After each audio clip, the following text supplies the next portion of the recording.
دربار میں حاضر رہوں تا مرگ اے آقا۔ بسم اللہ الرحمن الرحیم۔ ان الحمد للہ نحمده ونستعینه ونستغفره من يهده الله فلا مضل له ومن يضلل فلا هادي له واشهد ان لا اله الا الله وحده لا شريك له واشهد ان سيدنا ونبينا وحبيبنا وشفيعنا وقرة اعيننا محمدا عبده ورسوله صلی اللہ تبارک و تعالی علیہ وعلی آلہ واصحابہ وازواجہ وذریتہ وبارک وسلم تسلیما کثیرا، اما بعد فاعوذ باللہ من الشیطان الرجیم، بسم اللہ الرحمن الرحیم۔ رجال صدقوا ما عاهدوا الله عليه فمنهم من قضى نحبه ومنهم من ينتظر وما بدلوا تبديلا۔ سبحان ربك رب العزة عما يصفون وسلام على المرسلين والحمد لله رب العالمين۔ اللهم صل على سيدنا محمد وعلى آل سيدنا محمد وبارك وسلم۔ میرے محترم بھائیوں اور دوستوں،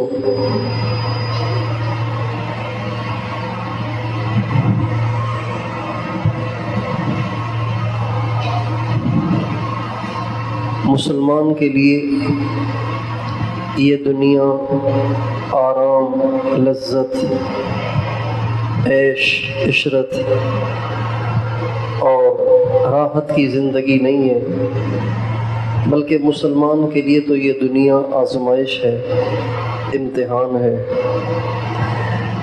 مسلمان کا ہر وقت امتحان ہے، ہر وقت اس کی آزمائش ہے کہ وہ اپنی زندگی کا مقصد دنیا کی فانی چیزوں کو بناتا ہے یا اپنی زندگی کا مقصد اس کائنات کے خالق اور مالک کو جو ہمیشہ رہنے والا ہے اس کو بناتا ہے۔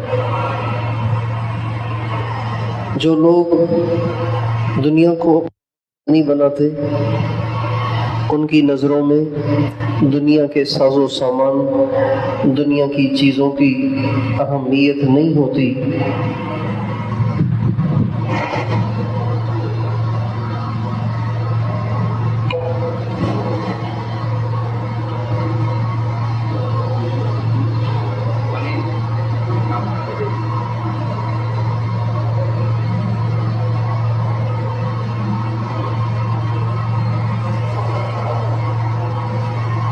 جن کی نظروں میں دنیا کے پیسے، مال، دولت اور فانی چیزوں کی اہمیت نہیں ہوتی، تو وہ پھر ہر وقت اللہ کو راضی کرنے کے لیے، اپنا سب کچھ لٹانے کے لیے تیار رہتے ہیں۔ حضور اکرم صلی اللہ علیہ وسلم نے 23 برس محنت فرمائی اور 23 برس محنت کر کے آپ نے ایک مجموعہ، ایک جماعت تیار فرمائی، جس جماعت اور مجموعے کا مقصد دنیا تھا ہی نہیں۔ وہ دنیا کو نہیں چاہتے تھے، نہ تو وہ دنیا کے طلبگار تھے، نہ وہ دنیا کے خواہش مند تھے۔ ان کی زندگی کا مقصد صرف اللہ کی رضا تھا۔ وہ اسی لیے جیتے تھے، اسی لیے مرتے تھے، اسی لیے وہ چلتے تھے، اسی لیے وہ کھڑے ہوتے تھے، اسی لیے وہ ہنستے تھے، اسی لیے وہ روتے تھے۔ ان کی زندگی کا مقصد صرف اللہ تھا، اللہ راضی ہو جائے، اللہ خوش ہو جائے، آخرت سنور جائے، آخرت بن جائے، یہ ان کی زندگی کا مقصد تھا۔ اور وہ اللہ کو راضی کرنے کے لیے کسی چیز کی پرواہ نہیں کرتے تھے۔ انہوں نے اللہ کو راضی کرنے کے لیے اللہ کو راضی کرنے کے لیے اپنے مالوں کی بھی قربانیاں دیں، اپنے گھروں کی بھی قربانیاں دیں، اپنے وطن کی بھی قربانی دی، اپنی بیوی بچوں کی، رشتہ داروں اور نعتوں رشتوں اور دوستیوں اور یاریوں کی بھی قربانی، اور انہوں نے اپنی جان کی بھی قربانی دی، اپنی عزت اور آبرو کی بھی قربانی دی، ہر چیز کو وہ قربان کر گئے، اللہ کو وہ پا گئے۔ تو کتنا انہوں نے نفع کا سودا کیا کہ دنیا کی چند روزہ زندگی کو قربان کر دیا، اور ہمیشہ ہمیشہ کی جو ابد الآباد کی زندگی ہے اس کو وہ سنوار گئے۔ کتنا اچھا سودا کیا انہوں نے۔ اور ہم آج کے جو ہم مسلمان ہیں وہ کتنے گھاٹے کا سودا کر رہے ہیں کہ 4 دن کی زندگی کو چمکانے کے لیے کروڑوں برس کی زندگی کو داؤ پہ لگا رہے ہیں، 4 دن کی زندگی کو سنوارنے کے لیے اپنی زندگی، آخرت کی زندگی کو برباد کر رہے ہیں، داؤ پہ لگا رہے ہیں، اللہ کو ناراض کر رہے ہیں۔ یہ کتنا گھاٹے کا سودا ہے اور وہ کتنا نفع کا سودا تھا۔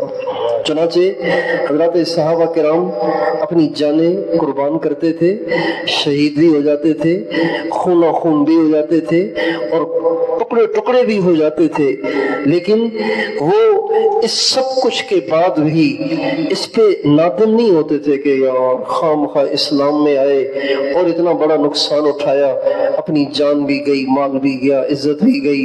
کبھی انہوں نے اس پہ ندامت اور افسوس کا اظہار نہیں کیا، بلکہ وہ سب کچھ لگا کر بھی کہتے تھے جان دی ہوئی اسی کی تھی، حق تو یہ ہے کہ حق ادا نہ ہوا۔ ان کی جانیں قربان ہوتی تھیں جب وہ لہو لہاں ہوتے تھے، جب وہ دنیا سے اسی حال میں سرخ جوڑے پہن کے جب دنیا سے جا رہے ہوتے تھے تو وہ یہ نہیں کہتے تھے کہ ہائے یہ ہو گیا اور وہ ہو گیا، بلکہ وہ کہتے تھے فزت ورب الکعبہ، کی قسم میں کامیاب ہوں۔ کوئی کہتے تھے فزت واللہ، اللہ کی قسم میں کامیاب ہوں۔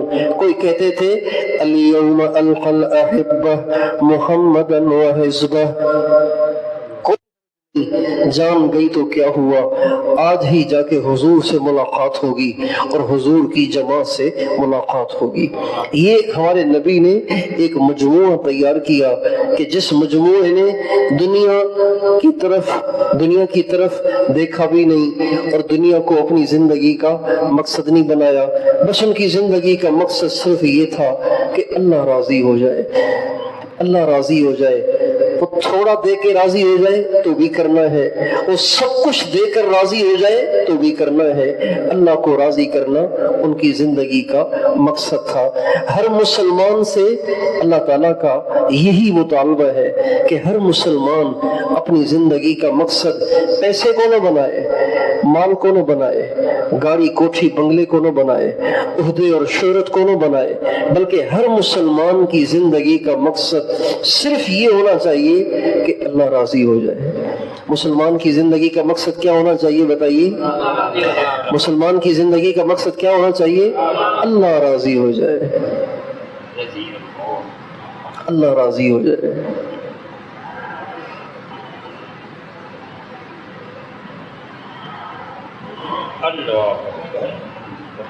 حضرت مصعب بن عمیر رضی اللہ عنہ ہمارے نبی کے جلیل القدر صحابی ہیں، مدینے کے سارے انصار کے وہ استاد ہیں، مدینے کے سارے انصار کے وہ استاد ہیں۔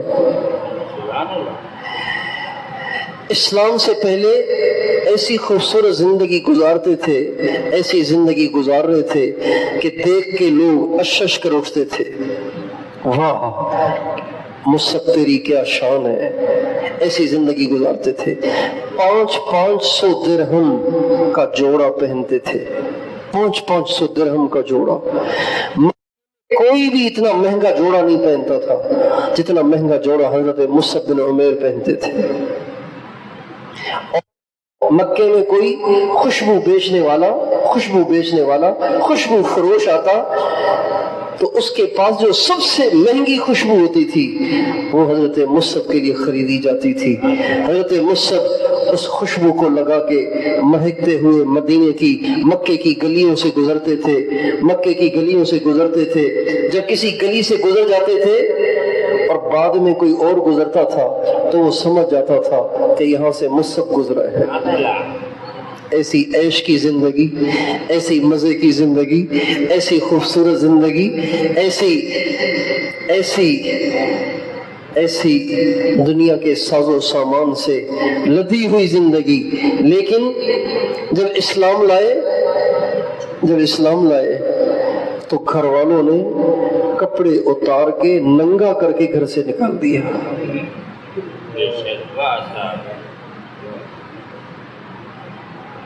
ننگا کر کے نکال دیا۔ جب نکلے نا، ننگے ہو کر نکل رہے تھے تو ماں کو رحم آ گیا، اور ماں نے اپنے گھر کی ایک موٹی چادر، جس کو آج کل شال کہہ لیں، جیسے سردی میں اوڑھتے ہیں نا شال، اس قسم کی موٹی چادر ان کو دی اور کہا یہ اپنے ساتھ لے جاؤ۔ چنانچہ اس چادر کے 2 ٹکڑے کیے، ایک ٹکڑے کو احرام کی طرح اوپر اوڑھ لیا اور ایک ٹکڑے سے لنگی باندھ لی، اپنے جسم کو چھپایا اور واپس نہیں لوٹے، سیدھے حضور کی خدمت میں پہنچے۔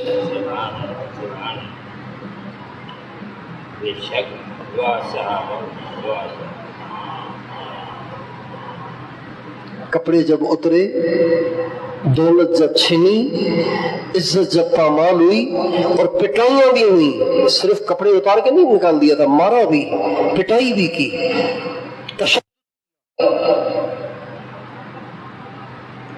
اور مجبور کیا کہ وہ کلمہ چھوڑ دیں۔ لیکن مصعب تو کوئی پہاڑ تھے، مارنے والے تھک گئے، تشدد کرنے والے تھک گئے، لیکن مصعب ہٹنے کا نام ہی نہ لیں۔ مجبور ہو کر کپڑے اتار کر انہوں نے گھر سے نکال دیا، 2 ٹکڑے جسم پہ اوڑھ کے جب وہ حضور کے پاس پہنچے، بتائیے حضور کو ان کو دیکھ کر کتنا پیار آیا ہوگا۔ حضرت مصعب بن عمیر کے ہاتھ میں جھنڈا تھا۔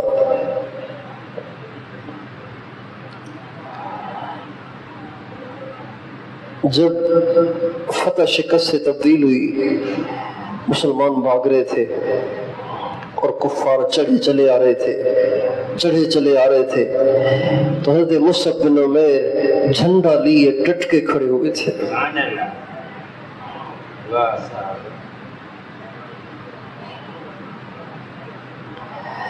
کافروں نے دیکھا، اچھا جھنڈے کا لہرا جانا یہ دلیل ہوتی تھی فتح کی، جھنڈے کا گر جانا یہ دلیل ہوتی تھی شکست کی۔ اس لیے جھنڈا جس کو دیا جاتا تھا اس کو اس کا پابند کیا جاتا تھا، جھنڈا نہیں گرنا چاہیے۔ اگر تمہارا جھنڈا گر جائے گا تو ہماری فوج کے حوصلے ٹوٹ جائیں گے اور وہ سمجھے گی کہ ہم ہار گئے، لہذا وہ بھاگنا شروع کر دیں گے۔ لہذا جھنڈا بردار کہتے ہیں نا، حضرت عباس علم بردار کیوں کہتے ہیں؟ حضرت امام حسین کے لشکر میں جو جھنڈا تھا وہ حضرت عباس کے ہاتھ میں تھا۔ امام حسین کے جو بھائی تھے حضرت عباس، ان کے ہاتھ میں جھنڈا تھا۔ غزوہ احد میں جھنڈا حضرت مصعب بن عمیر کے ہاتھ میں تھا۔ جب مسلمان بھاگنا شروع ہوئے اور شہید ہونا شروع ہوئے اور حضور اکرم صلی اللہ علیہ وسلم زخمی ہو گئے اور نگاہوں سے اوجھ، تو حضرت مصعب بن عمیر کے ہاتھ میں کافر نے جھنڈا دیکھا، آگے بڑھ کر زور سے تلوار ماری اور دایاں بازو جس میں جھنڈا تھا اس کو کاٹ دیا۔ دایاں بازو جس میں جھنڈا تھا اس بازو کو ہی کاٹ دیا تاکہ جھنڈا گر جائے اور مسلمانوں کے حوصلے مزید پست ہوں اور ان کے حوصلے ٹوٹے کہ ہم شکست کھا گئے۔ حضرت مصعب بن عمیر کے عزم پہ قربان بازو کٹ گیا، بجائے اپنے خون کو بجائے زخم کی مرہم پٹی کرنے کے، بجائے ہائے ہائے کرنے کے، انہوں نے بائیں بازو میں، بائیں ہاتھ میں جھنڈے کو پکڑ لیا۔ بائیں بازو بھی کاٹ دیا، بایاں بازو بھی کاٹ دیا تاکہ جھنڈا گر جائے۔ حضرت مصعب بن عمیر نے دونوں کٹے بازوؤں کے بچے ہوئے حصوں جھنڈے کو اوپر اٹھایا۔ ایسا عزم دنیا میں کسی قوم میں نہیں دیکھا گیا، ایسی دلیری دنیا کی کسی جماعت میں نہیں دیکھی گئی۔ اللہ کے نام پہ مر مٹنا، اللہ کے نام پہ سب کچھ لٹا، ایسا کسی دوسری جماعت میں نہیں دیکھا گیا۔ لیکن ان کم بختوں نے حضرت مصعب بن عمیر کے پیٹ اور کمر پہ تلوار ماری تو جسم ہی دو ٹکڑے ہو گیا، جسم کے 4 ٹکڑے ہو گئے، لیکن جھنڈا نہیں گرنے دیا۔ حضور اکرم صلی اللہ علیہ وسلم جب جنگ کے ختم ہونے کے بعد خود بھی بہت زخمی تھے، حضرت اماں فاطمہ نے، حضرت علی نے آپ کے زخموں سے بہنے والے مبارک خون کو روکنے کی کوشش کی اور ایک چٹائی کو جلا کے اس کی راکھ کے ذریعے سے خون کو روکا۔ حضرت علی نے پانی بھر کر آپ کے زخم دھلائے، حضرت فاطمہ رضی اللہ عنہا نے آپ کے زخموں کو راکھ سے بھر کے خون کو روکا۔ جب آپ میں کچھ ہمت ہوئی تو آپ نکلے شہیدوں کی خیر خبر لینے کے لیے کہ مسلمانوں میں سے کون کون شہید ہوئے۔ چنانچہ ڈھونڈتے ڈھونڈتے پھرتے پھرتے جب آپ کا گزر حضرت مصعب بن عمیر کے پاس ہوا تو وہ اسی طرح بے گور و کفن پڑے ہوئے تھے، ان کے جسم کے 4 ٹکڑے پڑے ہوئے تھے اور ان کے جسم سے کپڑے بھی ہٹے ہوئے تھے، صرف ان کا سطر چھپا ہوا تھا۔ نبی کریم صلی اللہ علیہ وسلم جب حضرت مصعب بن عمیر کے پاس سے گزرے تو آپ کھڑے ہو گئے اور آپ رونے لگے اور آپ حضرت مصعب کو مخاطب کر کے فرمانے لگے، میرے مصعب مجھے تیرا وہ زمانہ بھی یاد ہے جب تو 200 درہم کا جوڑا پہن کے مکے کی گلیوں میں گھومتا تھا اور دنیا تجھے دیکھ کے دنگ رہ جاتی تھی، اور مکے کی سب سے مہنگی خوشبوئیں تو لگا کے گلیوں کو مہکاتا پھرتا تھا۔ آج میں دیکھ رہا ہوں تیرے جسم کے 2 ٹکڑے ہو گئے، آج میں دیکھ رہا ہوں کہ تیرے پاس کفن کے لیے کپڑا بھی نہیں ہے۔ یہ کہہ کر حضور اکرم صلی اللہ علیہ وسلم رو رہے تھے۔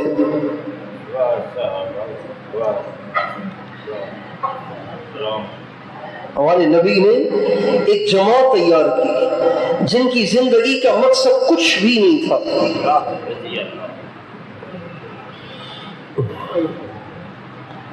مال پیسے کی ان کی نگاہوں میں ویلیو نہیں تھی، اور اس کی گواہی خود اللہ دیتے ہیں۔ آج کل کے مرشد اور پیر اور شیخ کی گواہی تو اس کے مریدین دیں گے کہ ہمارا شیخ بڑا اللہ والا، ہمارا شیخ بڑا پہنچا ہوا، ہمارا شیخ بڑا ایسا ویسا، لیکن صحابہ اور حضور اکرم صلی اللہ علیہ وسلم کی تیار کردہ جماعت کے کیا کہنے کہ جن کے اخلاص کی گواہی خود اللہ نے دی۔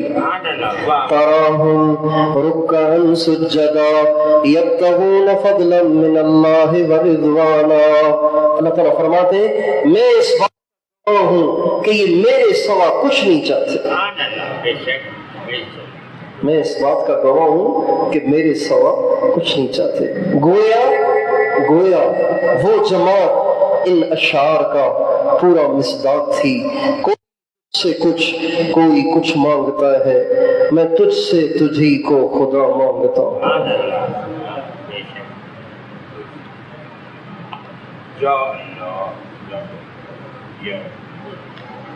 اللہ تعالیٰ نے اس مجموعے کو بڑا قبول کیا۔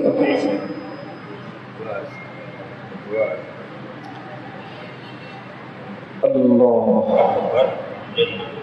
اسلام اللہ پہ جان دینے والوں کی تاریخ سے بھرا پڑا ہے۔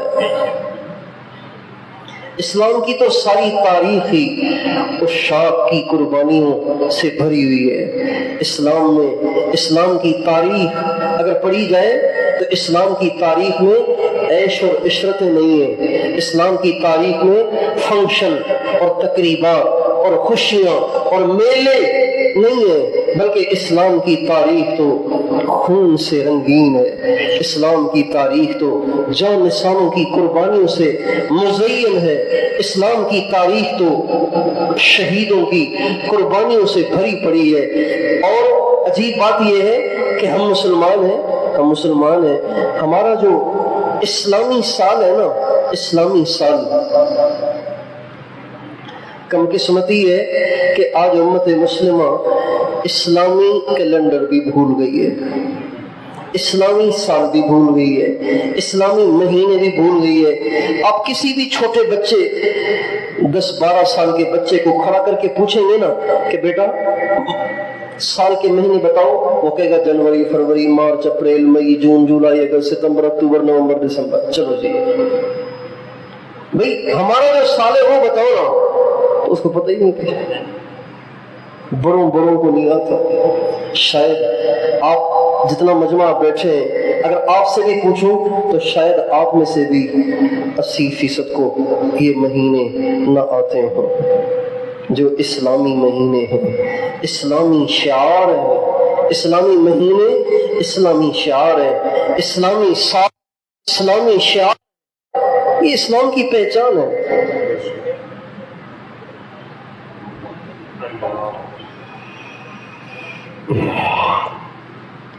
یہ ہماری پہچان ہے۔ وائے ناکامی متاع کارواں جاتا رہا، کارواں کے دل سے احساس زیاں جاتا رہا۔ تاریخ ہی بھول گئے، مہینے ہی بھول گئے۔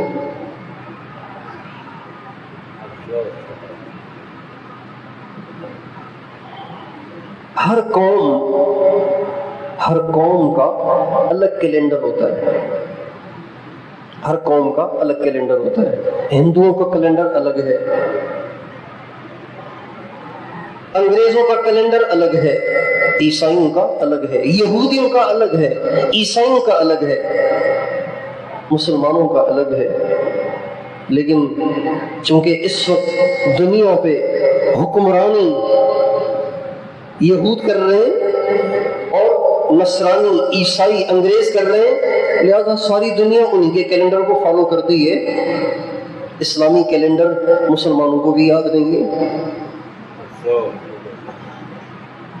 ہمارا کیلنڈر جنوری نہیں ہے، ہمارا کیلنڈر محرم ہے، سفر ہے، ربیع الاول ہے، ربیع ثانی ہے، جمادی الاول ہے، جمادی الثانی ہے، رجب ہے، شعبان ہے، رمضان ہے، شوال ہے، ذی قعدہ ہے، ذی الحج ہے۔ یہ ہمارا کیلنڈر ہے۔ ہمارا کیلنڈر وہ نہیں ہے، ہمارا کیلنڈر یہ ہے۔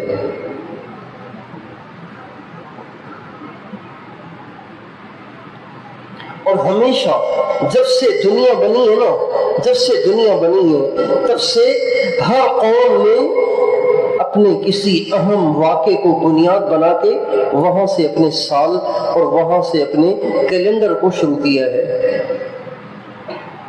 جب حضرت آدم علیہ السلام جنت سے زمین پہ اتارے گئے تو آدم علیہ السلام سے لے کر نوح علیہ السلام کی بعثت تک جو لوگ تھے نا، وہ اپنا کیلنڈر حضرت آدم علیہ السلام کے زمین پر اتارے جانے سے شمار کرتے تھے۔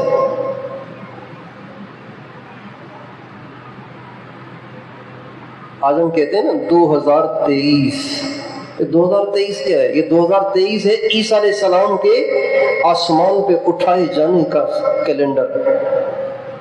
چونکہ عیسیٰ علیہ السلام کو اٹھا لیا گیا تو اس کے بعد سے لے کے اب تک 2023 سال ہو گئے۔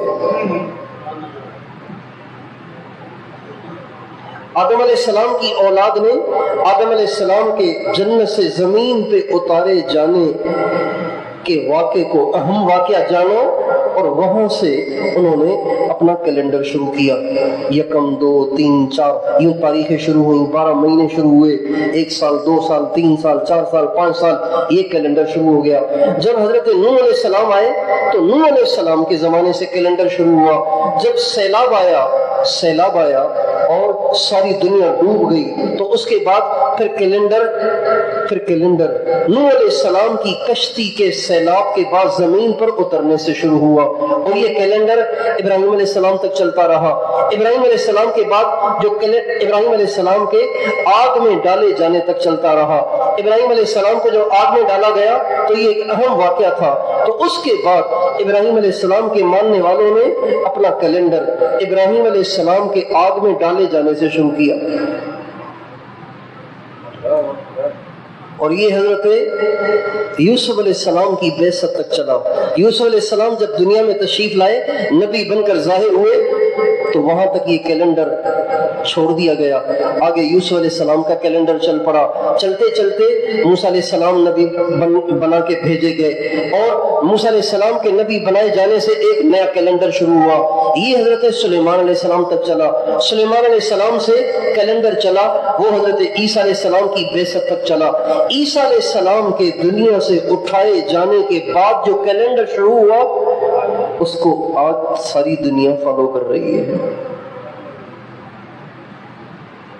حضرت عمر رضی اللہ عنہ کے دور میں سن 16 ہجری یعنی ہمارے نبی کے انتقال کے 6 برس کے بعد صحابہ میں آپس میں مشورہ ہوا کہ ہمارا بھی تو کوئی کیلنڈر ہونا چاہیے نا, ہمارا بھی تو کوئی کیلنڈر ہونا چاہیے. حضرت عمر رضی اللہ عنہ نے سارے مسلمانوں کو جمع کیا. بتاؤ بھائی ہمارا کیلنڈر کب سے شروع ہونا چاہیے؟ کسی نے کچھ کہا, کسی نے کچھ کہا, کسی نے کچھ کہا, کسی نے کچھ کہا. حضرت علی کھڑے ہوئے اور فرمایا من یوم ہاجر فیہ رسول اللہ صلی اللہ علیہ وسلم الی المدینہ من ارض شرک, ہمارا کیلنڈر اس دن سے شروع ہونا چاہیے جس دن میرے نبی نے شرک کی زمین کو چھوڑ کر مدینے کی طرف ہجرت فرمائی. حضرت علی نے جب یہ رائے دی نا تو حضرت عمر بڑے متاثر ہوئے اور فرمایا میرے ذہن میں بھی اللہ وہی ڈال رہا ہے جو علی نے بتایا. چنانچہ سارے صحابہ کے اتفاق سے یہ اسلامی کیلنڈر مقرر کیا گیا کہ اب ہمارا جو سال شروع ہوگا وہ جس دن میرے نبی نے مدینے میں قدم رکھا اس دن سے ہمارا سال شروع ہو رہا ہے. اور اس وقت 1444 چل رہا ہے, ذی الحج کا مہینہ ہے, ختم ہونے کے قریب ہے. تو ہمارے نبی نے جب ہجرت فرمائی اس وقت سے لے کے آج تک 1444 برس گزر گئے. جب کہتے ہیں نا 1444, اس کا مطلب یہ ہے کہ ہمارے نبی کو ہجرت کیے ہوئے 1444 برس ہو گئے.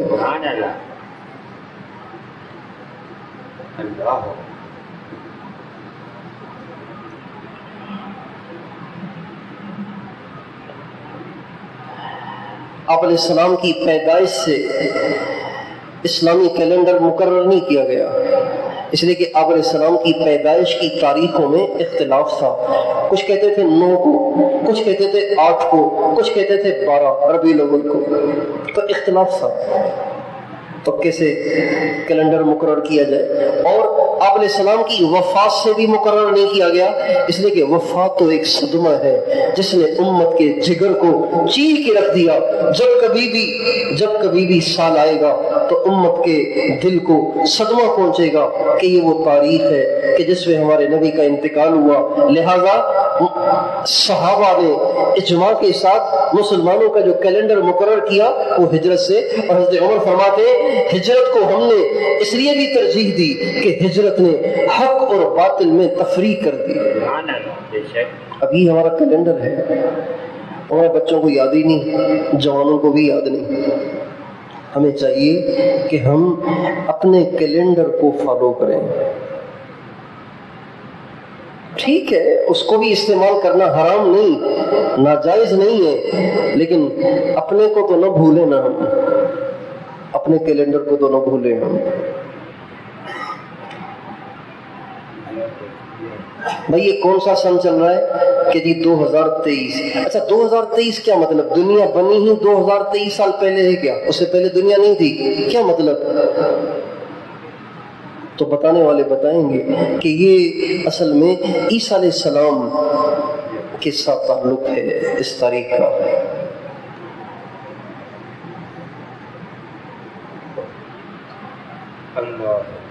اس تاریخ کا تعلق عیسیٰ علیہ السلام کے ساتھ ہے.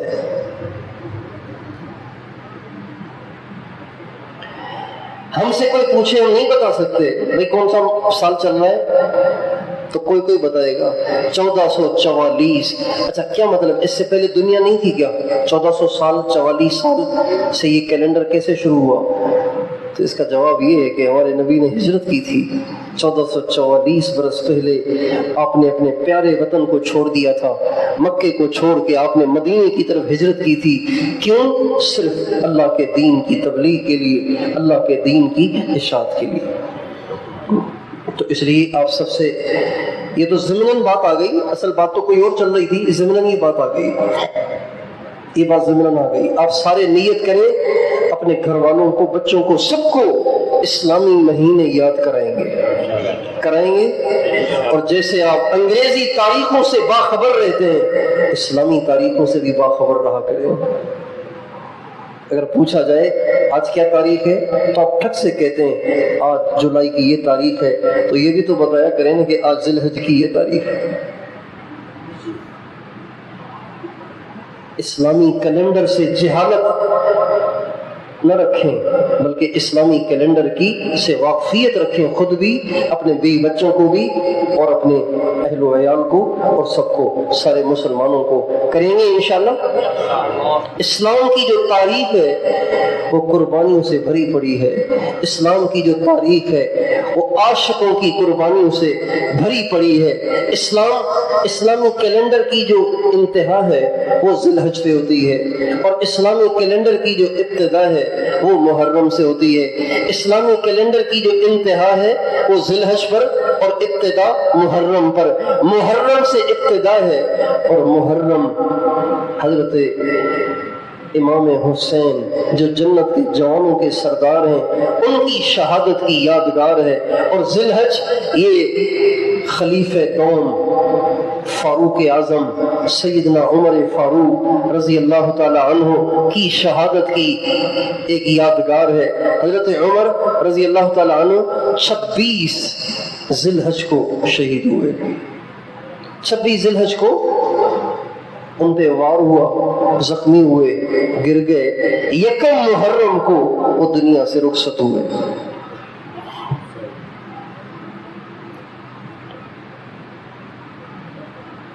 اور یہ اسلام کے لیے بہت بڑا سانحہ تھا، بہت بڑا سانحہ تھا. کسی دور میں اسلام کو اتنی عزت نہیں ملی جتنی اسلام کو عزت حضرت عمر کے دور میں ملی.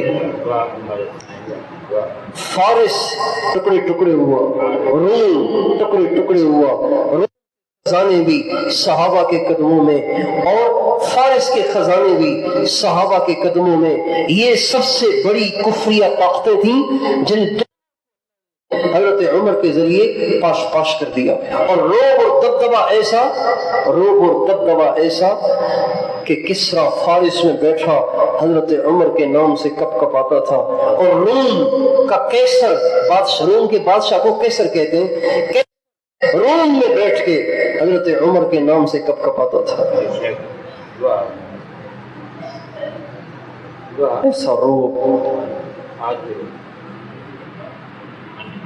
اور اپنی ذاتی زندگی ایسی درویشانہ، ایسی سادگی والی کہ دیکھنے والے دنگ رہ جاتے تھے کہ آدھی دنیا کا بادشاہ کتنا سادہ ہے. کپڑے جو پہنتے تھے اس میں 2-4 نہیں، بہت سارے پیون لگے ہوتے تھے. کھانا جو وہ کھانا عام آدمی کھا ہی نہیں سکتا تھا، اتنا سادہ کھانا کھاتے تھے. روٹی کے سوکھے ہوئے ٹکڑے پانی میں بھگو کے اس کو رکھ لیتے تھے. جب وہ نرم ہو جاتا تھا، روٹی کے ٹکڑے جب نرم ہو جاتے تھے تو اس پیالے کو اتار کے اس میں تھوڑا سا کبھی کبھی تھوڑا سا نمک اس میں ڈال کے اس کو کھایا کرتے تھے. یہ ان کی مستقل غذا تھی. اور ان کی سادگی، ان کے اس ان کی ریاستوں کی وجہ سے صحابہ میں تشویش ہوئی کہ اگر انہوں نے اس طرح زندگی گزاری تو ہم تو ان سے محروم ہو جائیں گے، ان کو کچھ ہو گیا تو ساری امت مسلمہ کا نقصان ہے. چنانچہ کئی سارے صحابہ جن میں حضرت علی تھے، حضرت عثمان تھے، حضرت سعد بن ابی وقاص تھے، صحابہ تھے، یہ سارے کے سارے مل کے آپس میں جمع ہوئے اور کہنے لگے عمر ٹھیک نہیں کر رہا، عمر اپنے اوپر زیادتی کر رہا ہے، اس کو سمجھانا چاہیے کہ بھئی کچھ اپنی صحت کا خیال کرو، اس لیے کہ امت کو آپ کی ابھی بہت ضرورت ہے. لیکن کسی کو حضرت عمر کو کہنے کی ہمت نہیں ہوئی، اس لیے کہ وہ بڑے جاہ و جلال والے تھے، بڑے روزگار تھے. تو سوچنے لگے کس سے کہیں، کس کی مانیں گے، کون کہہ پائے گا. تو خیال آیا کہ حضرت عمر کی جو بیٹی ہے نا حضرت حفصہ، یہ حضرت عمر کی بیٹی بھی ہے اور حضرت عمر کی ماں بھی ہے.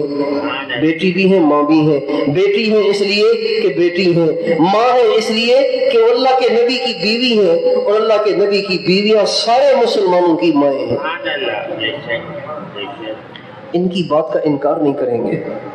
لہذا یہ صحابہ جمع ہو کے ان کے پاس گئے. حضرت علی متکلم تھے. یہ گشت تھا جو حضرت حفصہ کے پاس گیا تھا، ام المومنین حضرت حفصہ کے پاس گیا تھا. اس گشت کے متکلم سیدنا علی المرتضی رضی اللہ تعالی عنہ تھے. انہوں نے بات کی، حضرت حفصہ سے یہ بھی کہا یہ بات آپ نے کرنی ہے لیکن ہمارے نام نہیں لینے، مہربانی کر کے. ان کا ٹھیک ہے. حضرت عمر آئے، بیٹی سے ملنے آئے. بیٹی نے کہا ابو ایک بات کہوں. کہاں بیٹا بولو. کہا ابو آپ جس طریقے سے چل رہے ہیں نا اس طرح سے کہیں امت کا نقصان نہ ہو جائے. آپ سے درخواست ہے کہ آپ کچھ کھا لیا کریں، کچھ پی لیا کریں، کچھ آرام کر لیا کریں، کوئی اچھا لباس پہن لیا کریں. اتنے دور دور سے لوگ آتے ہیں اسلام قبول کرنے کے لیے، آپ پیون زدہ لباس پہن کے ان کے پاس بیٹھے ہوتے ہیں. عجیب سا لگتا ہے کہ مسلمانوں کا بادشاہ اتنا غریب ہے کہ جس کے پاس کپڑے بھی نہیں ہیں. تو آپ مہربانی کریں، کچھ اپنا خیال کریں. حضرت عمر رضی اللہ تعالیٰ عنہ نے جو ہی اپنی بیٹی کی زبان سے یہ باتیں سنی تو ایک دم آپ کا چہرہ سرخ ہو گیا اور آپ کی آنکھوں میں پانی اتر آیا اور فرمانے لگے بیٹی تو مجھے کیا سمجھاتی ہے؟ کیا تو نے حضور کے ساتھ زمانہ نہیں گزارا؟ صاحب البیت ادرا بما فیہ، گھر والے کو زیادہ پتا ہوتا ہے کہ گھر میں کیا ہو رہا ہے. کیا تجھے معلوم نہیں کہ اللہ کے نبی نے کیا کپڑے پہنے تھے؟ کیا تمہیں معلوم نہیں کہ اللہ کے نبی کے پاس ایک ہی جوڑا تھا، ایک ہی جوڑا تھا جس کو آپ دھو لیتے تھے اور بعض دفعہ وہ خشک نہیں ہوتا تھا، نماز میں تھی. ایک دفعہ نماز میں تاخیر ہو گئی، حضرت بلال بلانے آئے تو حضرت بلال سے اللہ کے نبی نے کہا بلال کیا کروں، ایک ہی جوڑا ہے، اس کو دھویا ہے، ابھی وہ خشک ہو رہا ہے، خشک ہوگا تو پہن کے آ جاؤں گا نماز پڑھانے کے لیے. پھر فرمایا حفصہ تمہیں معلوم نہیں کہ ایک دفعہ اللہ کے نبی تیرے گھر میں آرام کرنے آئے تو پہلے وہ دوہرے بوریے پہ آرام کرتے تھے، ایک دفعہ تو نے اس بوریے کو دو دی جس سے وہ تھوڑا سا نرم ہو گیا. جب اللہ کے نبی صبح کو اٹھے تو آپ سے فرمایا حفصہ یہ تم نے کیا بچھا دیا تھا؟ اتنا نرم بستر میرے لیے نہ بچھاؤ، اس لیے کہ تہجد میں اٹھنے میں اس سے مجھے تکلیف ہوتی ہے. عائشہ حفصہ میرے لیے اس بوریے کو دوبارہ ویسا کر دو جیسا پہلے تھا. پھر فرمایا حفصہ تمہیں معلوم نہیں کہ اللہ کے نبی کو ایک دفعہ تم نے کھانا اونچی میز پر رکھ کے دیا تھا تو اللہ کے نبی نے فوراً کھانا اتروا کے زمین پہ رکھ کے کھایا تھا. کیا تمہیں یہ ساری باتیں یاد نہیں ہیں؟ یہ کہہ کر خود بھی روتے رہے، حضرت حفصہ کو بھی رلاتے رہے، دونوں روتے رہے اور پھر فرمانے لگے حفصہ تو مجھے یہ مشورے نہ دے کہ میں اپنی زندگی کو آسان کروں. میری مثال اللہ کے نبی کی مثال، ابو بکر صدیق کی مثال 3 دوستوں کی ہے. ایک دوست منزل کو چلا چلتے چلتے چلتے چلتے پہنچ گیا، دوسرا اس کے پیچھے چلا، اس کے نقش قدم پہ چلا، وہ بھی چلتے چلتے پہنچ گیا، اب تیسرا میں ہوں، میرے دونوں ساتھی منزل کو پہنچ گئے ہیں، اب تیسرا میں ہوں۔ اگر میں نے اپنے نفس کو کس کے نہ رکھا، اپنے آپ کو مجھے گزاری، حفصہ مجھے ڈر ہے کہ کہیں میں اپنے ساتھیوں سے پیچھے نہ رہ جاؤں۔ مجھے چلنے دے اسی طرح سے، جتنی زندگی لکھی ہے وہ گھٹ نہیں سکتی، مجھے چلنے دے ایسے ہی۔ پھر فرمانے لگے حفصہ تو مجھے نام بتا، تجھے یہ باتیں کس نے کہی ہیں، کس نے تمہیں یہ پٹی پڑھائی ہے؟ اگر مجھے ان کے نام معلوم ہو جائیں تو میں مار مار کے ان کے چہرے رنگین کر دوں۔ حضرت عمر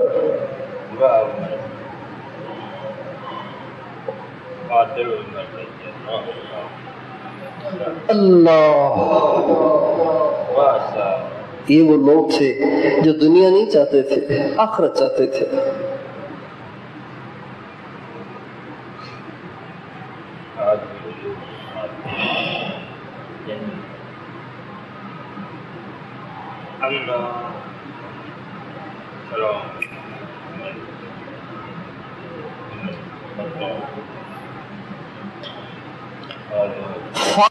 بادشاہ کی شہزادی قید ہو کر آئی،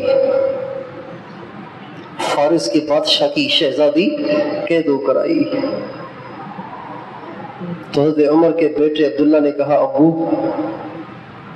بادشاہ کی بیٹی ہے، آپ بھی بادشاہ ہیں، میں شادی کر لوں اس سے؟ فرمایا نہیں، یہ شہزادی ہے، اس کی شادی شہزادے سے ہوگی۔ کہا وہ کون ہے؟ کہا وہ امام حسین ہے۔ شہزادی شہزادے کے ساتھ زیادہ اچھی لگے گی، اور یہی وہ شہزادی تھی جن سے حضرت امام حسین کو اللہ تعالیٰ نے حضرت امام زین العابدین بیٹا دیا۔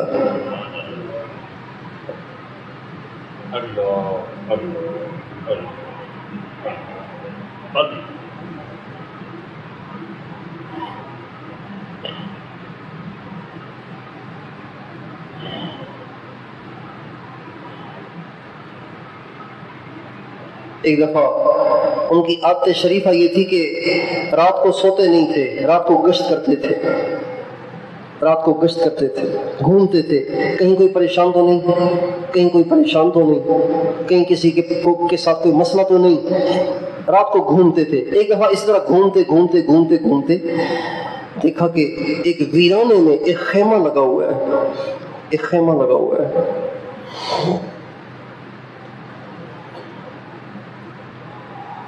وہاں پہ ایک شخص بیٹھا ہوا ہے، آگ جل رہی ہے۔ حضرت عمر قریب چلے گئے، اس سے پوچھا کیا بات ہے، آپ کون ہیں؟ کہا بس مسافر ہوں، اس لیے یہاں کے خیمہ ڈال لیا ہے، مسافر ہوں۔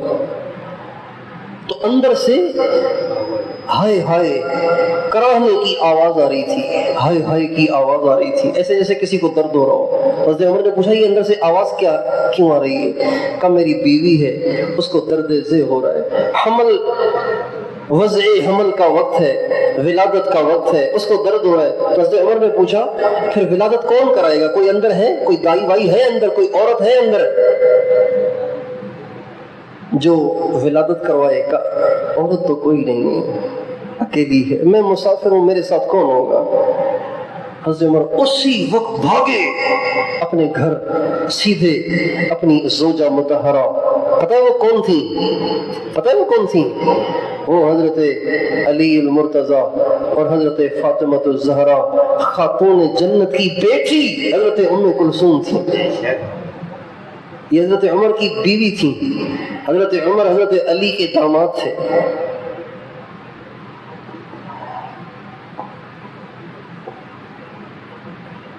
چنانچہ بیوی سے کہا بیگم ایک جنت کمانے کا موقع ہاتھ آیا ہے، تیار ہو؟ کہ کیا ہے؟ کہ ایک دیہاتی عورت ہے، مسافر عورت ہے، اس کو درد ذہ شروع ہو گیا ہے، اس کی ولادت کرنی ہے اور اس کی خدمت کرنی ہے، آپ تیار ہیں؟ کہ حاضر ہو۔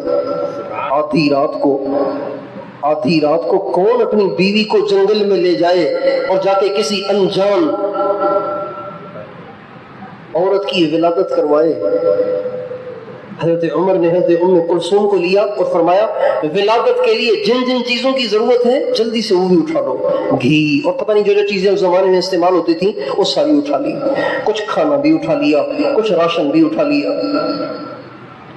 کچھ راشن بھی اٹھا لیا اور وہاں پہنچے اور حضرت ام کلثوم کو تو خیمے کے اندر بھیج دیا تاکہ وہ جا کے خدمت کریں اس عورت کی۔ انہوں نے جا کے خدمت کی، خود حضرت عمر لکڑیاں جمع کر کے ان کو جلا کے، آگ جلا کے اس پہ برتن رکھ کے کھانا پکانے بیٹھ گئے، کھانا پکانے بیٹھ گئے۔ جب کھانا تیار ہو گیا، ابھی کھانا تیار ہونے کے قریب تھا تو اندر سے آواز آئی امیر المومنین اپنے بھائی کو بیٹے کی بشارت دے۔ جب اس بدو نے سنا نا امیر المومنین تو وہ ایک دم گھبرا گیا۔ امیر المومنین کیا مطلب؟ فرمایا گھبراؤ نہیں، میں تمہارا بھائی عمر ہوں، تمہاری خدمت کے لیے آیا ہوں۔ چنانچہ پھر وہ کھانا اس بدو کو کھلایا اور فرمایا لو کچھ کھا بھی لو، ساری رات تمہاری بھی بیٹھے بیٹھے گزر گئی، تم نے کچھ کھایا بھی نہیں، لو کچھ کھا لو۔ اس کو کھلایا، اس کے بعد جو کھانا بچ گیا اس کو عورت کے لیے اندر بھیجا۔ اتنے درویش تھے، اتنے خدمت گزار تھے، اتنے ہمدرد تھے اور اتنے اوروں کے درد کو محسوس کرنے والے تھے حضرت عمر۔ اور فرماتے تھے اگر دریائے دجلہ کے کنارے پہ کوئی کتا بھی پیاسا مرا تو عمر سے پوچھو گی، اس لیے میں نہیں سوؤں گا۔ کبھی کوئی اچھے کھانے کا مشورہ دیتا تو فرماتے کیا میری ساری عوام ایسا کھانا کھا سکتی ہے؟ جب وہ نہیں کھا سکتے میں کیسے کھاؤں؟ کیا میری ساری عوام، کیا ساری امت ایسا کھانا کھا سکتی ہے؟ جو نہیں کھا سکتی تو میں کیسے کھاؤں؟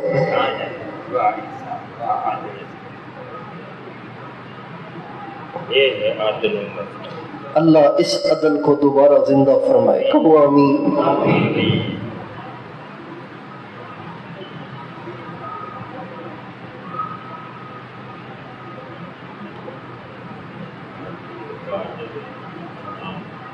اللہ ایک دفعہ اسی طرح گشت کر رہے تھے تو ایک گھر کے پاس سے گزر ہوا جس سے بچوں کے رونے کی آواز آ رہی تھی، بچوں کے رونے کی آواز آ رہی تھی۔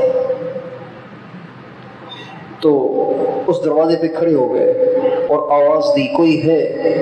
تو دیکھا ایک بڑھیا بیٹھی، ایک عورت بیٹھی ہے، بڑھیا بیٹھی ہے اور آگ جل رہی ہے، آگ کے اوپر دیگچی رکھی ہوئی ہے اور وہ عورت پاس بیٹھی ہوئی ہے۔ تو آپ نے پوچھا یہ بچے اتنے زور زور سے کیوں رو رہے ہیں؟ کہ بھوک سے رو رہے ہیں، بھوک سے رو رہے ہیں، گھر میں کچھ کھانے کے لیے نہیں ہے۔ کہنے کہ اچھا کھانے کے لیے کچھ نہیں ہے؟ جب تعجب کا اظہار کیا تو وہ عورت کہنے لگی کل قیامت کے دن اللہ پوچھے گا عمر سے کہ اس عورت کے بچے بھوک سے کیوں رو رہے تھے، اللہ پوچھے گا عمر سے۔ حضرت عمر رونے لگے اور فرمانے لگے اللہ کی بندی، عمر کو کیا خبر کہ تیرے پہ یہ حال آیا ہوا ہے، اگر تو بتائے گی تو عمر کو پتا چلے گا، عمر عالم الغیب تو نہیں ہے۔ یہ کہہ کر بھاگے اور جلدی سے راشن کا ایک پورا بورا بھر لیا، راشن کا پورا بورا بھر لیا۔ حضرت اسلم جو آپ کے غلام تھے، خدمت گزار تھے، وہ ساتھ تھے۔ جب وہ بورا بھر چکا تو حضرت عمر اسلم سے فرمایا، اسلم جوان تھے، حضرت عمر بوڑھے تھے، حضرت عمر بوڑھے تھے، عمر 60 سے اوپر تھی، 70 کے قریب تھی۔ جب بورا سارا راشن کا تو حضرت عمر اسلم سے فرمانے لگے اسلم اسے اٹھا کے میری کمر پہ رکھو۔ اسلم نے کہا امیر المومنین، آپ امیر المومنین، آپ بوڑھے آدمی، کمزور آدمی، اس کو میں اٹھاتا ہوں، کس لیے ہوتے ہیں؟ فرمایا نہیں اسلم، اس کو میرے کندھے پہ رکھو، اس لیے کہ قیامت کے دن بھی مجھے اپنا بوجھ خود اٹھانا ہے۔ چنانچہ اس بوئے کو کندھے پہ اٹھایا اور آ کے وہاں اس بڑھیا کے گھر میں بیٹھ گئے اور راشن اس کے حوالے کیا، اس میں سے تھوڑا سا راشن نکالا، اس کو دیگچی میں ڈالا، اس کو پکانا شروع کیا۔ لکڑیاں جو تھیں نا وہ گیلی تھیں، ٹھنڈی تھیں، گیلی تھیں، اس میں آگ نہیں لگ رہی تھی، آگ لگاتے تھے بجھ جاتی تھی، پھر لگاتے تھے پھر بجھ جاتی تھی، پھر لگاتے تھے پھر بجھ جاتی تھی۔ تو حضرت اسلم کہتے ہیں جب بجھنے لگتی تھی تو حضرت عمر پھونکے مار مار کے اس آگ کو جلا رہے تھے اور ان پھونکوں کے مارنے سے دھواں نکل رہا تھا۔ میں حضرت عمر کی گھنی داڑھی میں سے دھوئیں کو گزرتے ہوئے اور ان کی آنکھوں سے آنسو بہتے ہوئے دیکھ رہا تھا۔ آنکھوں سے پانی بہ رہا ہے اور داڑھی سے، گھنی داڑھی سے دھواں گزر رہا ہے اور حضرت عمر پھونکے مار مار کے آگ جلا رہے ہیں۔ چنانچہ کھانا تیار ہو گیا۔ جب کھانا تیار ہوا تو حضرت عمر نے وہ کھانا اس عورت کو پیش کیا کہ آپ بھی کھائیں، بچوں کو بھی کھلائیں۔ عورت بھی کھانے لگی، بچے بھی کھانے لگے۔ حضرت عمر بیٹھ گئے، وہیں بیٹھ گئے۔ جب بچے کھانا کھا چکے، عورت کھانا کھا چکی اور وہ ہنسنے لگے اور وہ کھیلنے لگے اور وہ اچھلنے لگے تو حضرت عمر وہاں سے اٹھنے لگے تو اس عورت نے کہا بیٹا اللہ تجھے خوش رکھے، تو نے میرے بچوں کی خدمت کی، تو نے ہماری بھوک کا انتظام کیا، اللہ تجھے خوش رکھے۔ اے کاش عمر کی جگہ تو مسلمانوں کا امیر ہوتا۔ وہ عورت کہنے لگی اے کاش عمر کی جگہ تو امیر ہوتا۔ تو حضرت عمر نے اس عورت سے کہا بڑی اماں کل عمر کے دربار میں آ جانا، عمر سے ملنے آ جانا، جب تم وہاں آؤ گی تو مجھے بھی وہیں پاؤ گی۔ یہ کہہ کے وہاں سے اٹھے اور نکلنے لگے اور حضرت اسلم سے فرمایا اسلم کھانا پکا کر ان کو میں دے چکا تھا، پھر بھی میں جو بیٹھا رہا نا وہ اس لیے بیٹھا رہا کہ جن آنکھوں سے ان بچوں کو روتے دیکھا تھا انہی آنکھوں سے ان بچوں کو ہنستے ہوئے دیکھنا چاہتا تھا۔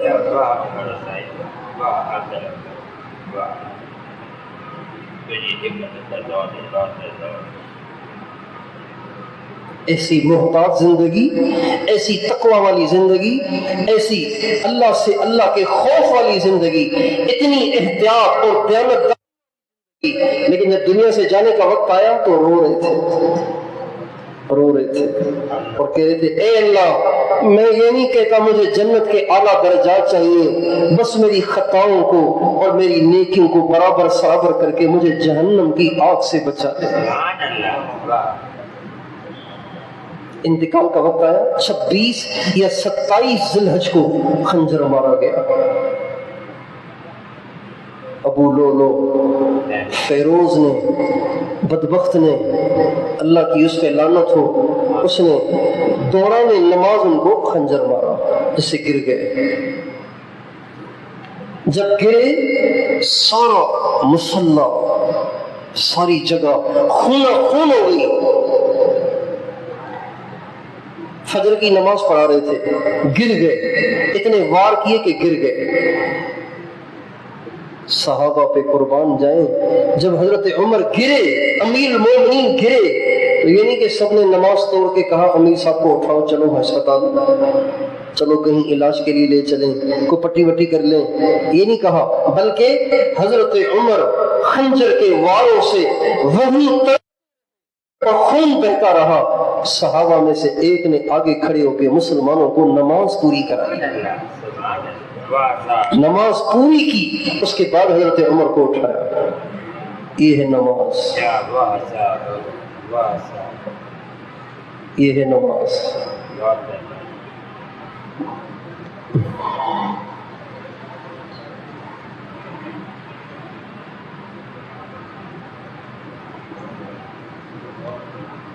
گھر لے جائے گئے، بے ہوش رہتے تھے، خون زیادہ نکل گیا تھا، بے ہوش رہتے تھے۔ ایک صحابی غالباً حضرت سعد بن ابی وقاص یا کوئی اور ملنے آئے تو دیکھا بے ہوش ہے۔ حضرت عبداللہ بن عمر سے پوچھا کیا حال ہے؟ کہ بس بے ہوش ہے۔ کہ نماز؟ کہ بے ہوش ہے۔ کہ نہیں، عمر اتنا کمزور نہیں ہے کہ نماز کے وقت بھی بے ہوش رہے، عمر اتنا کمزور نہیں ہے کہ نماز کے وقت بھی بے ہوش رہے۔ چنانچہ عبداللہ بن عمر نے صرف کان کے پاس کھڑے ہو کر ایک دفعہ کہا الصلاۃ، امیر المومنین نماز۔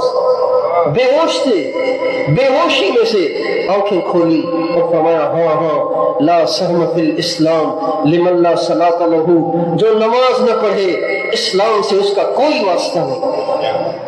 اور نماز پڑھی پھر بے ہوش ہو گئے۔ پھر نماز کا وقت آتا، پھر کہا جاتا الصلاۃ، نماز، پھر ہوش میں آ جاتے، پھر بے ہوش ہو جاتے۔ ہوتے ہوتے یکم محرم الحرام کو حضرت عمر آخر شہید ہوئے۔ آخری جب وقت تھا تو رو رہے تھے۔ حضرت علی المرتضیٰ رضی اللہ تعالیٰ عنہ اپنے بیٹے امام حسن بن علی رضی اللہ عنہما کو لے کر ان کی عیادت کے لیے حاضر ہوئے۔ دیکھا کہ حضرت عمر جیسا جامرد آدمی رو رہا ہے، تو حضرت علی نے کہا عمر موت سے گھبرا گئے ہو کیا؟ موت سے ڈر گئے ہو کیا؟ آپ جیسا آدمی روئے اچھا نہیں لگ رہا۔ تو حضرت عمر نے کہا ابو الحسن موت کے خوف سے نہیں رو رہا، موت کے بعد جو حساب اس سے ڈر کے رو رہا ہوں، موت کے بعد جو حساب کتاب ہے اس سے ڈر کے رو رہا ہوں۔ تو حضرت علی نے حضرت عمر سے کہا عمر رو نہیں، میں نے اپنے ان کانوں سے اللہ کو یہ کہتے ہوئے سنا ہے سیدہ کہول اہل الجنت ابو بکر و عمر، جنت کے ادھر کے لوگوں کے سردار ابو بکر اور عمر ہوں گے۔ تو تجھے تو اللہ کے نبی نے جنت کا سردار بتایا ہے، آپ رو رہے۔ جب یہ کہا تو حضرت عمر کے آنسو خشک ہوئے اور فرمانے لگے علی یہ گواہی قیامت کے دن بھی دے دو اللہ کے سامنے، یہ گواہی دے دو گے؟ حضرت علی نے اپنے بیٹے امام حسن کے کندھے پہ ہاتھ رکھ کے فرمایا صرف میں نہیں دوں گا، میرا یہ بیٹا حسن بھی قیامت کے دن یہ گواہی دے گا کہ آپ کے بارے میں حضور نے ادھیڑ عمر کے لوگوں کی سرداری کی بشارت دی تھی۔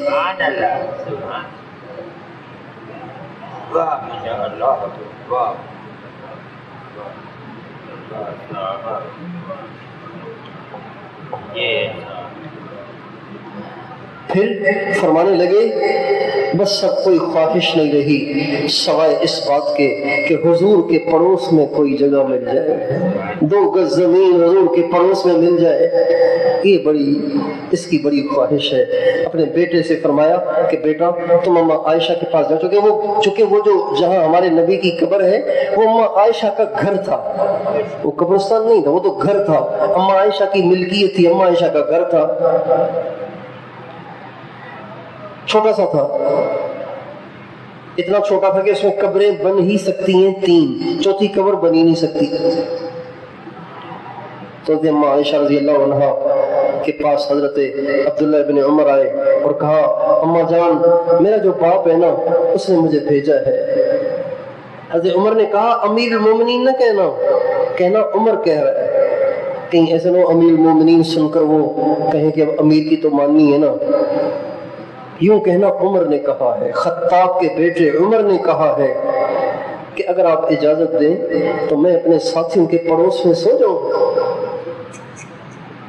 حضرت اماں عائشہ رونے لگیں اور فرمانے لگیں یہ میرا گھر تھا، میری خواہش تو یہی تھی کہ ایک طرف میرا خاوند ہوتا، ایک طرف میرا باپ ہوتا اور ان کے ساتھ میں دفن ہو جاتی، لیکن عمر اس کا مستحق ہے کہ اس کو انکار نہ کیا جائے اور اس کو یہاں دفن کیا جائے۔ چنانچہ حضرت اماں عائشہ فرمانے لگیں عمر سے کہو کہ میری طرف سے اجازت ہے۔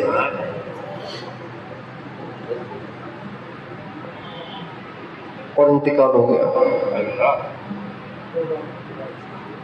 جب انتقال ہوا تو آخری وقت میں اپنے بیٹے سے فرمایا اپنے بیٹے سے فرمایا کہ دوبارہ بھی میرا جنازہ لے کے باہر کھڑے ہو جانا اور اندر جا کے اماں عائشہ کو اطلاع دینا کہ عمر آ گیا ہے، اگر آپ اجازت دیں تو یہاں لائیں گے، اجازت نہ دیں تو عام قبرستان میں لے جائیں گے، اس لیے کہ ہو سکتا ہے کہ میری زندگی میں مجھ سے میرے حیا میں انہوں نے اجازت دے دی ہو۔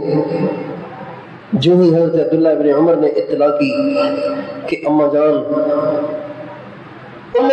پہ ہے، آپ کیا فرماتی ہیں؟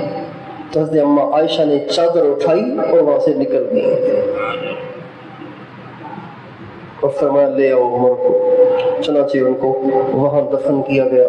جب ان کو وہاں دفن کیا جا رہا تھا تو عبداللہ بن عباس کہتے ہیں میں وہاں کھڑا ہوا تھا، قبر کے بالکل پاس کھڑا ہوا تھا، قبر کے پاس کھڑا ہوا تھا جب ان کو قبر میں اتارا جا رہا تھا، اللہ کے نبی کے پہلو میں ان کو اتارا جا رہا تھا۔ عبداللہ بن عباس کہتے ہیں میں وہاں کھڑا ہوا تھا تو میں نے پیچھے سے رونے کی آواز سنی کہ کوئی رو رہا ہے، میرے کندھے پہ ہاتھ ہے اور وہ رو رہا ہے اور وہ کہہ رہا ہے مجھے پہلے ہی پتا تھا کہ تو نے یہاں دفن ہونا ہے، اس لیے کہ میں نے اللہ کے نبی سے اتنی دفعہ یہ بات سنی ہے کہ جس کی میں گنتی بھی نہیں کر سکتا کہ اللہ کے نبی نے آپ کے نام کو، ابو بکر کے نام کو اپنے نام کے ساتھ ملایا اور آپ نے فرمایا دخلت انا و ابو بکر و عمر وخرجت انا و ابو بکر و عمر وذهبت انا و ابو بکر و عمر، میں اور ابو بکر و عمر داخل ہوئے، میں اور ابو بکر و عمر باہر نکلے، میں اور ابو بکر و عمر گئے۔ اتنی دفعہ میں نے اللہ کے نبی کو آپ کا اور ابو بکر کا نام اپنے ساتھ ملاتے سنا ہے کہ مجھے اس وقت یقین ہو گیا تھا کہ ان کی قبریں بھی ساتھی بنیں گی۔ حضرت عبداللہ ابن عباس کہتے ہیں پیچھے مڑ کے دیکھا کہ یہ کون ہے جو اتنا رو رہا ہے، تو دیکھا کہ وہ حضرت علی المرتضیٰ تھے۔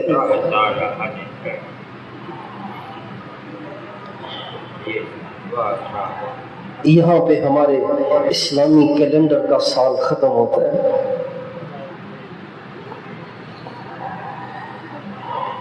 اس لیے میرے دوستو اسلام تو بھرا پڑا ہے قربانیوں سے، اسلام تو بھرا پڑا ہے شہیدوں کے خون سے، اسلام کی تاریخ کے اوراق سفید نہیں ہے، اسلام کی تاریخ کے اوراق تو سرخ ہے۔ اسلام کی تاریخ سیاہوں سے نہیں لکھی گئی، اسلام کی تاریخ شہیدوں کے خون سے لکھی گئی ہے۔ یوں ہی اسلام زندہ نہیں رہا، اسلام کی شمع کو بجھانے کے لیے بجھانے والوں نے کیا کچھ نہیں کیا، کیا کیا تدبیریں نہیں کی اسلام کی شمع کو بجھانے کے لیے، لیکن اسلام بجھ ہی نہیں رہا، اسلام مٹی نہیں رہا، اسلام ختم ہو ہی نہیں رہا۔ کیوں؟ اس لیے کہ اس کے پیچھے شہیدوں کا خون ہے، اس کے پیچھے اسلام کے جانثاروں کی قربانیاں ہیں۔